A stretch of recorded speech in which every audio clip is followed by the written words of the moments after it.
Good day and welcome to the Leading with Nice Daily. My name is Matthew Ewell, and this week we're going to talk about 5 topics you and your team should set aside time to discuss. And the reason I chose these 5 topics are the data is showing that these are emerging trends employees find important.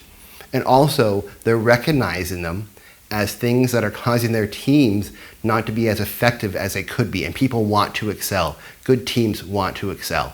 So today we're going to start talking about the normalization of defects. So what we're talking about here is you've probably experienced this where you were doing something for a while, but maybe it was hard or difficult, and you've now developed a workaround.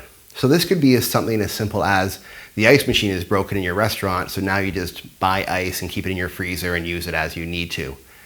Get it fixed. Your employees notice that. Maybe it's a process at your work that isn't being followed, and that means extra paperwork for you, or you have to just talk to somebody instead of going through the normal channels. That might work for some people. Some people like to skirt that, but if the process was put in place to bring more efficiency, better controls, help increase the bottom line, then you need to get back to it right now. Employees are noticing this, and they're assessing the organization, the company, for those normalization of defects. So the reason you want to have this conversation with your team is they probably notice it more than you do, or it may bother them more than it bothers you, or something that isn't bothering them that should be, you want to find that out. Have a candid conversation. Now it involves high trust on your team, because people want to know that they can say, this really bothers me, without somebody turning around and saying, oh, well, they're not a very good team player. So I'd love to help you with all of this. It's right in my wheelhouse, and it really excites me to help teams come to this peak effectiveness. For more on this topic, visit leadingwithnice.com, where we want to help you inspire others, build loyalty, and get results. Talk to you again tomorrow. Good day and welcome to the Leading with Nice Daily. My name is Matthew Ewell, and this week we're talking about 5 topics you and your team should set aside time to discuss. And the reason we're talking about this are these are 5 topics that the data is showing are really important to employees and people that probably report to you. So it's important that you take time to bring it to the surface and have an honest and vulnerable conversation. Now today is one that is brand new. For many years we've seen employee engagement as the number one thing that employees want from their organization. They want the boss to come by and check in on them every day, maybe even more than every day, give them feedback, give them chances to be promoted, to get FaceTime with the boss. And while that's still very important, what the data is showing is even more important is employee experience. So what that means is, what does it mean to work at your organization? What does it mean to work at your company? Is there something more to it than a paycheck? Now, of course, we all need more than a paycheck, but the experience of working at your organization is very important. Now, that looks different for different organizations. For some, it might mean a cappuccino machine in the break room. For others, it might mean lots of opportunities to go to conferences or opportunities to work harder and work longer to excel. What's important is you want to find out from your employees what that means to them. What does employee experience at your organization look like, feel like, sound like, taste like? Because if you don't know and your employees aren't in sync with the culture, well then one of 2 things should happen. Either you should find a way to help them get in sync, or you should find a way to help the company get in sync with what the workforce is saying today. For more on this topic, visit leadingwithnice.com, where we want to help you inspire others, build loyalty, and get results. Talk to you tomorrow. Good day and welcome to the Leading with Nice Daily. My name is Matthew Ewell, and this week we're talking about 5 topics you should set aside time to have conversations with your team about. And the reason you want to set aside time is these topics are definitely important to your team, to your reports, to your colleagues. They're all data-based, it's based off research, and today we're going to talk about ethics. So you might think, hasn't this always been a topic? Well, in the past decade, CEO turnover for moral and ethical lapses has increased by 1/3, actually by 36%. It's more important, it's more apparent, and it matters more to employees. And actually, where it matters most to them is when it revolves around AI. Now, AI is a huge topic, and we won't talk about it this week, but AI being introduced to the workforce definitely needs to be discussed as well, but it's a bigger topic than just today. However, employees want to know ethically when it comes to their job, their place in the workforce, and the introduction of AI and AI tools. What does that mean for the company? Are they going to be working hard to help introduce this only to be laid off? Is it creating a new job for them? Do they have to be retrained? These are things that really matter, and they see it as an ethical issue. But this is not a positive thing like employee engagement, like we talked about yesterday, versus employee experience. This is actually a problem that you will need to solve. So have an open and candid conversation about what your employees think about the ethics of the leadership and the morality of the leadership. Now, that's a tough one for sure. You might want to bring in a facilitator or do it in a more private way because that requires a huge level of trust.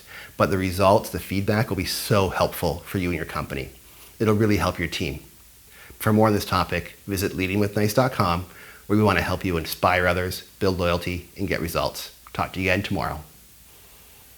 Good day and welcome to the Leading with Nice Daily. My name is Matthew Ewell, and this week we're talking about 5 topics you want to discuss with your team. And the reason you want to have this discussion is because the data is showing it's very important to them. So today we're going to talk about feedback, both giving and receiving. Now, if you're a millennial or Gen Z or Gen Y and not a Gen Xer, you probably have not been raised to receive feedback the way Gen Xers did. In fact, you probably were not given a lot of really critical feedback in the same way. Now, it's not to say you didn't receive it at all, but there's a really big divide between how a lot of your managers, directors, and presidents do feedback versus how you like to receive it. And it's something that needs to be worked on, needs to be learned and taught. And what I'm going to recommend today is a book by Kim Scott called Radical Candor. And what we need to get into in 2020 and beyond is a way of being radically candid. When you're radically candid with somebody, you're both direct and caring. You're both full of love for that person and full of grace for that person. And it's so helpful if you can be in that zone of giving feedback. And Radical Candor really speaks about how to do that. If you draw back a little bit on the candor and are just radical, you're mean. Right? Nobody likes that. And if you draw back on the candor, or if you draw back on the radicalness and just give candor, then you're really giving them empty information. You're probably being too nice. And if you pull back on both, you're probably not being helpful at all. You might as well have stayed home that day.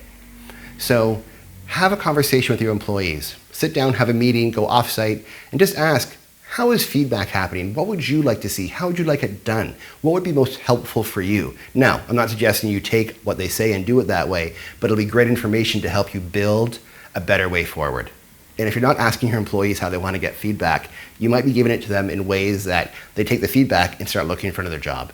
And nobody wants people like that on their team, even if they're bad employees. So for more on this topic, visit leadingwithnice.com, where we want to help you inspire others, build loyalty, and get results. Talk to you again tomorrow. Good day and welcome to the Leading with Nice Daily. My name is Matthew Ewell, and this week we're talking about 5 topics that you should take the time to discuss with your team. Now, the reason you want to have the discussion with your team on these 5 topics is that data is showing us that it's very important to your employees and your reports. So today we're going to talk about something that you're probably thinking, this has actually been a topic for a long time. It has, and it will continue to be until it's fully realized in its diversity.